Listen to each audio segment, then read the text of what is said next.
नमस्कार शेतकरी मित्रांनो, पोळ्याच्या वेळेस म्हणजे खांडे मळणीच्या दिवशी शेतकऱ्यांचं अतोनात नुकसान झालं.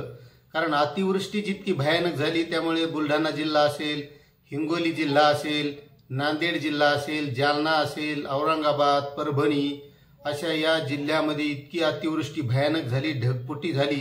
त्यामध्ये शेतकऱ्यांच्या कापसाचं नुकसान झालं, सोयाबीनचं नुकसान झालं आणि पीक विमा कंपनीने सांगितलंय की 72 तासाच्या आत याची तक्रार करा. आता मित्रांनो, 72 तासाच्या आत तक्रार करायची, पण ज्या वेळेस खेड्यापाड्यामध्ये पाऊस पाणी वारा असतं अशा वेळेस लाईन गेलेली राहती, लाईन राहत नाही, त्यामध्ये मोबाईलची चार्जिंग नसते आणि मोबाईलची चार्जिंग नसल्यामुळे ती तक्रार करता येऊ शकत नाही. आणि पुन्हा काही शेतकऱ्यांच्या मोबाईलमध्ये चार्जिंग असली तरी कंपनीचा तो जो नंबर लावला तर तो व्यस्तच दाखवतोय, मोबाईल नंबर लागत नाही. मग तक्रार कशी करायची? आणि त्यामध्ये ज्या शेतकऱ्यांची तक्रार झाली त्या शेतकऱ्यांच्या बांधावर कंपनीचे म्हणजे पीक विमा कंपनीचे जर सर्वेयर आले तर हे पैशाच्या मागणी करीत शेतकऱ्याची लूट होत आहे. आणि त्याबद्दलची माहिती आजच्या व्हिडिओमधून बघणार आहोत की शेतकऱ्यांची लूट कशी होत आहे. तर मित्रांनो, याची बातमी ही सकाळला आली, एबीपी माझाला आली, लोकमतला आली की शेतकऱ्यांची अशी ही पीक विमा कंपनीच्या कर्मचाऱ्याकडून लूट होत आहे. की सर्वे करायला आल्यावर तो कंपनीचा कर्मचारी शेतकऱ्याकडून लूट करीत आहे. आता मित्रांनो, पहिली गोष्ट तर तक्रार करण्यासाठी एक तर मोबाईलमध्ये चार्जिंग नाही. पीक विमा कंपनी म्हणते की 72 तासाच्या आतच तक्रार करा. जर 72 तासाच्या आत तक्रार केली नाही तर ती घेतल्या जात नाही, म्हणजे त्या शेतकऱ्याचं नुकसान होऊन त्याला पीक विमा मिळत नाही. आता याच्या अगोदरही तेच झाले. मागच्या वर्षी सुद्धा ज्या शेतकऱ्यांनी तक्रारी केल्या त्या कंपनीने घेतल्या नाही, त्या शेतकऱ्यांना पीक विमा मिळाला नाही. आणखी गेल्या वर्षीचा बराच बाकी आहे आणि या वर्षी सुद्धा 72 तासाच्या आत तक्रार करण्याचं सांगितल्यामुळं शेतकऱ्यांचं पुन्हा नुकसान होत आहे. एकतर कंपनीकडे तक्रार करायला तो फोन लागत नाही, दुसरी गोष्ट त्या ऍपमधून करायचं तर एक तर चार्जिंग नसते किंवा ते वेळेवर ऍप चालत नाही, कुठं लोकेशनच दाखवत नाही किंवा काही पिकच येत नाही. अशा सुद्धा शेतकऱ्यांना अडचणी येत आहेत. आणि त्यामध्ये सुद्धा काही शेतकऱ्यांनी जर तक्रारी झाल्या त्याच्या तर झाल्याच्या नंतर त्या कंपनीचे सर्वेयर हे सर्वे करायला आले, तर सर्वे करायला आल्याच्या नंतर त्या शेतकऱ्याकडून त्यांनी पैशाची मागणी केली. 200, 300, 400 रुपये द्या, मग आम्ही सर्वे करू. आणि त्या संबंधीचा व्हिडिओ सोशल मीडियावर व्हायरल होत आहे. आणि त्यातूनच एबीपी माझा आणि लोकमतला ती बातमी आलेली आहे की शेतकऱ्यांची अशी लूट होत आहे. कारण हे पीक विमा कंपनीचे कर्मचारी पैसे घेतल्याशिवाय सर्वे बरोबर करत नाही. आता ठीक आहे, एखाद्या वेळेस आपण पैसेही दिले पण त्यानं काय सर्वे केला हे आपल्याला काय लक्षात येत नाही किंवा आपल्याला कळत नाही. फक्त आपण याच्यात समाधानी असतो की आपण पैसे दिले आणि आपलं काम ओके झालं.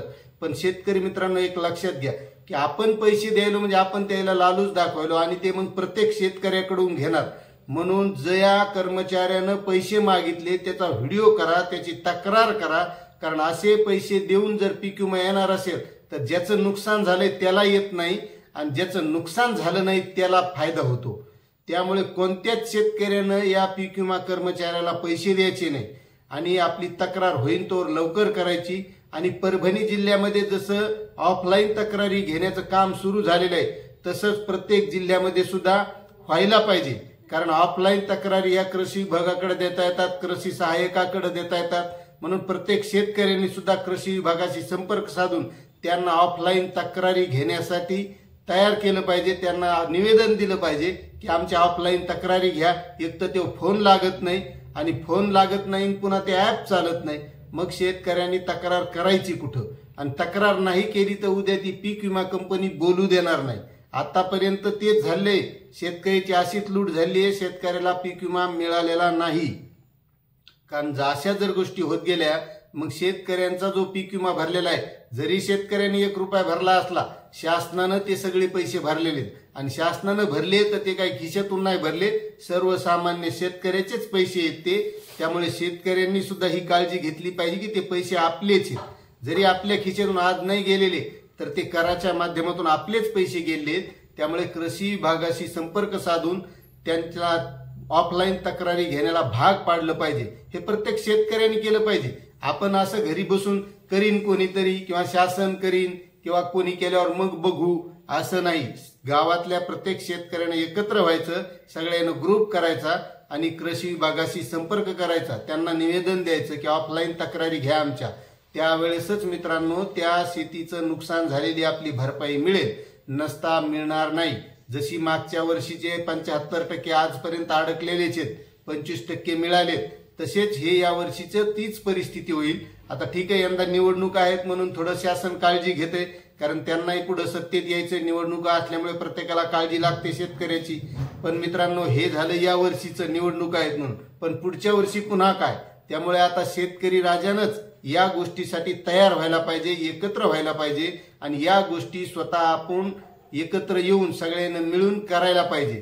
त्याशिवाय आपल्याला हे पीक विमा असेल, एखादं अतिवृष्टीचं अनुदान असेल किंवा आता हे सोयाबीनचं अनुदान मिळणार आहे ते असेल, तर हे सगळ्या ग्रुपनं शेतकऱ्यांनी एकत्र येऊन करायचं. त्यावेळेस त्याचा दबाव पडतो मित्रांनो, कारण एकटा शेतकरी गेला तर एकट्याला ती कंपनी जुमानत नाही किंवा एखादा अधिकारी जुमानत नाही. पण जर ग्रुपनं शेतकरी गेले तर नक्कीच त्याला ते काम करावंच लागतं. आणि तुम्ही तसं जर निवेदन त्यांना दिलं तर ते वरी कळवतील किंवा असं शेतकऱ्याच्या मागण्या आहेत, कारण एकटा शेतकरी गेल्यावर त्याची तेवढी दखल घेतल्या जाणार नाही. म्हणून शेतकऱ्याला एकत्र होणं गरजेचं आहे. मग त्यासाठी तुमचा उद्या सोयाबीनचा भाव असेल, कापसाचा भाव असेल, ऊसाचा भाव असेल, कोणत्याही शेतीचा पिकाचा भाव असेल, यासाठी शेतकऱ्याला एकत्र यावं लागणार आहे.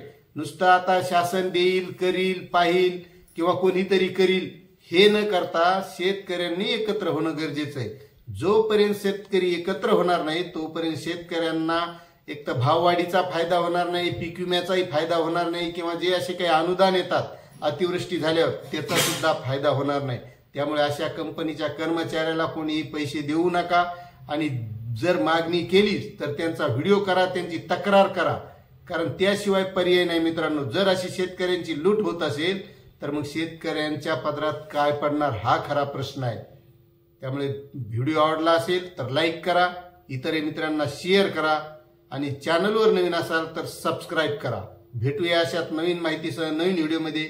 जय हिंद, जय महाराष्ट्र, जय किसान.